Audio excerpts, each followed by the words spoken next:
Bagus, bagus. Kuat lagi, kuat lagi. Kuat lagi. Bagus, bagus. Kenapa kau lari? Saya kutip point, Coach. Tak boleh macam tu. Kalau kau nak jadi real fighter, kau kena masuk, kau kena lawang. Tapi saya tak main nombor bewok. Nombor bewok, apa tu? Alah, nombor bewok. Fight gapa-gapa. Saya pakai IQ, Coach.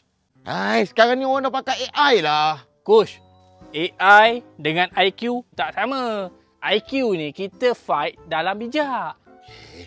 Kalau kau lawan kat Thailand, kau bolehlah pakai IQ. Ni kau nak lawan kat negara jiran satu lagi tu. Dia tak kira macam tu. Walaupun kau dah leading, point kau banyak, kau pakai IQ, kau kalah. Kalah? Kalau saya buat KO? KO pun belum tentu kau menang. Oh, syarat-syarat dia macam tu ke? Wasit dia cakap. Melainkan kau tu fighter negara dia orang. Oh, macam tu. Oh, jadi saya kena masuk lah. Kena masuk, kena lawang. Dah, sambung, lawang. Bagus, bagus, bagus, bagus. Kuat lagi, kuat lagi. Okey, bagus, bagus. Sekarang ni kita latih kick pula Kick. Kick. Okey, bagus, bagus, bagus, bagus. Senang sangat. Kau kena fokus. Kau kena fokus tau. Aduh. Bodoh, sakit. Aduh.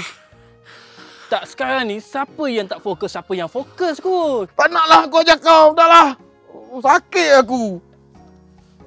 Alah, mengajuk pula. Tak apalah, Coach. Saya balik dulu. Sakit, tak pasal-pasal aku. Tahniah kepada Alif Rakib di atas kemenangan menentang Ramadan Odesh. Lepas ni, kita fokus untuk jadi champion pula. Kami sentiasa support fighter dari Malaysia.